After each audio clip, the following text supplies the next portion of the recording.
Capítulo 2. La guerra.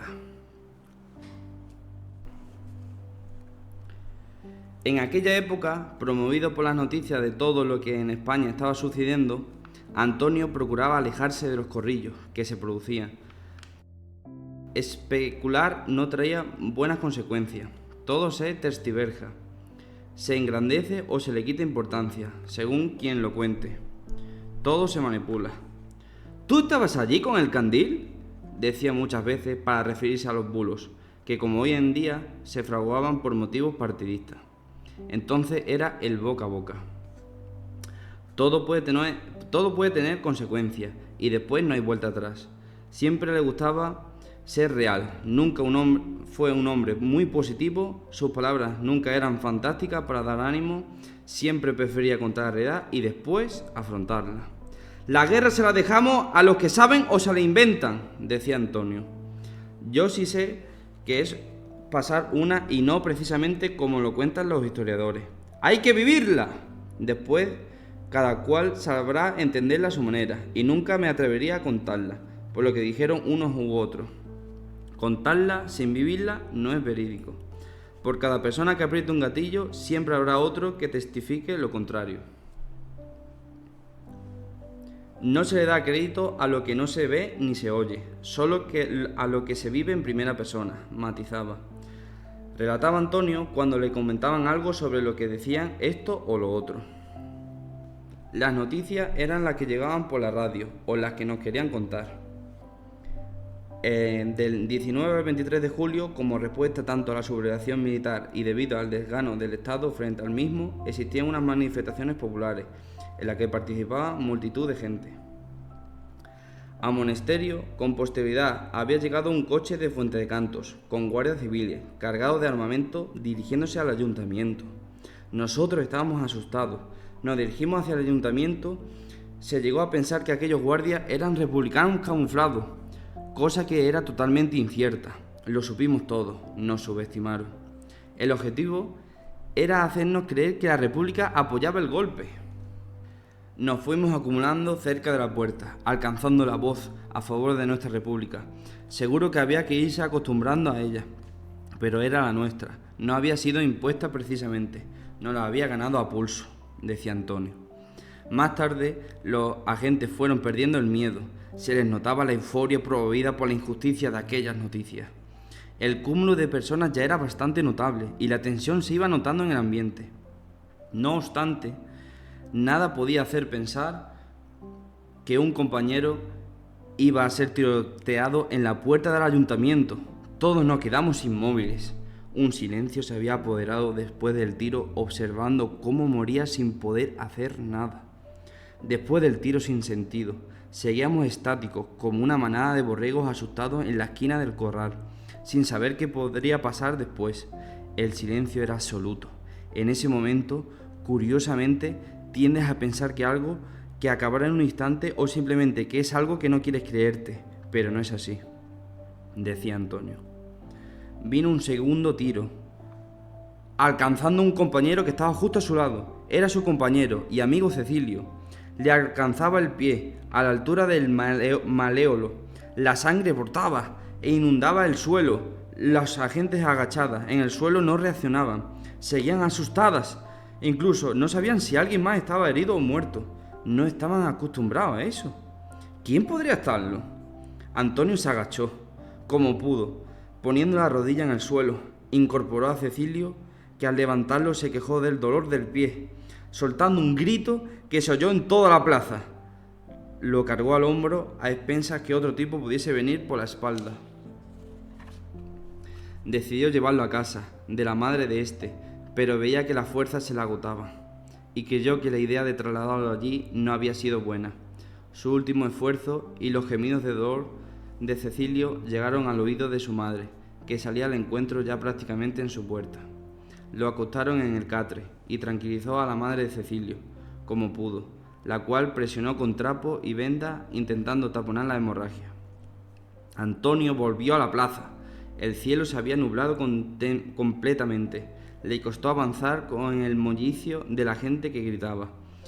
Llegó a la altura de su hermano Francisco, pero la puerta del cartel ya estaba cerrada. y la gente gritaban exaltadas. Pero después de una tensión que parecía no acabar, dolidos con gestos de rabia e injusticia, se fueron a casa, a esconderse como si algo malo hubiese hecho. No salieron, era peligroso, pero intentaron que aquello hubiese sido un aislado. Éramos vecinos y familiares, y ese coche de guardia ni siquiera de nuestro pueblo, relató Antonio. El pueblo estaba de luto. Iban pasando los días, los agentes aterrorizados por las noticias que le llegaban. Oíamos que el bando nacional, la columna Madrid, dirigida por Carlos Asensio, avanzaba desde Sevilla muy rápido. Los puentes habían sido hundidos por milicianos para no facilitar el paso de estos, pero eran reconstruidos con árboles, y nosotros los agentes del pueblo no nos quedaba esperar. El 4 de agosto del 36 entraron en Monesterio.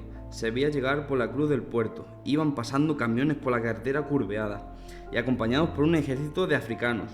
Iban peinando el terreno y destrozando todo lo que encontraban al paso. Según detallaba mi madre, en la entrada por la huerta de los cotos iban preguntando por los dueños. Aquí quiere decir la madre de mi tío, Manolo. En su huerta preguntaron por los propietarios de las gorras, que allí estaban colgados en la pared del fondo de la casa. Eran 4 gorras, y su padre respondió rápido y ágil en su vocabulario, que solo eran 2 personas, dedicadas a la agricultura, pero que el hecho de ser 4 gorras era porque unas eran de invierno y otras para el verano. Aquella lucidez de supervivencia instantánea fue creída, aunque sus hijos ya habían salido corriendo hasta el pueblo. El tío Terrón fue disparado a bocajarro en la casa de los peones camioneros. Un guardia de asalto le disparó a la cabeza. Más tarde, matado gente trabajadora del campo. Los camiones fueron avanzando hacia Monesterio. La gente no tuvo nunca la intención de resistirse. Colgaron banderas blancas, hechas con sábanas para no dar muestra de hostilidad. Avanzaban por la calle Sevilla. Una tanqueta accedió hasta la plaza. Las tropas marroquíes inspeccionaron el pueblo. Antonio, dudoso de la falsa esperanza de reconciliación, se escondía por los corrales con gran habilidad, para burlar a los nacionales y a los moros. Carlos Asensio declaró ese día en Monesterio el estado de guerra. Ya se estaban produciendo fusilamientos a gente inocente. Lo siguiente, como no podía ser de otra manera, era esconderse. Los camiones viejos, oxidados, con neumáticos gastados, desprendiendo olor a gasoil, soltaban una humedad densa que tapaba la zona de las aceras. Otros camiones estaban blindados, con chapas por ambos lados, y en su parte superior, colocada, había ametralladoras que rotaban sobre sí mismas con un militar, con la intención de disparar al primer movimiento extraño. Pasaron los días. Después de aquel episodio, llegó una calma relativa. Vinieron más camiones. Estos habían llegado para combatir contra el ejército franquista. El hermano de Antonio, Francisco, fue enrolado conjuntamente con más vecinos. ¿Voluntariamente? ¿Engañado? ¿Obligado? De Francisco nunca volvieron a tener noticias. El odio se apoderó de algunas familias del pueblo que no estaban conformes con la República y empezaron a palparse en la calle. ¡La guerra había comenzado! Antonio volvió a su casa y con voz apagada, sin tener aún claro qué decisión tomar, se dirigió a su compañera. Su compañerita, era su mujer, que le decía compañerita, y se llamaba Concha. Concha lo esperaba de pie, llorando, con el estómago cerrado, esperando que apareciese en cualquier momento, con una fortaleza suficientemente para no caerse y abrazar a su esposo. Antonio entró sin hacer ruido, cerró la puerta despacio, se colocó delante de ella. Concha lloraba, pero permanecía entera, a la espera de unas palabras que le hiciesen pensar que el peligro había pasado. Sin embargo, en el fondo, era consciente de lo que iba a depararle aquella conversación. Antonio, con sus 2 manos, con cariño, presionó su cara suavemente y la miró a los ojos. Como tantas veces mi abuela haría conmigo en mi vida. Acercó una silla con el talón del pie por si estaba derrumbada, pero no fue así. Con voz suave, afligido, intentando darle ánimo solo con su presencia, mientras la abrazaba, le dijo: «Concha, el siguiente soy yo». Bueno, fin, segundo capítulo. Espero que os haya gustado y le deis un like y os suscribáis. Nos vemos en el próximo vídeo. ¡Chao!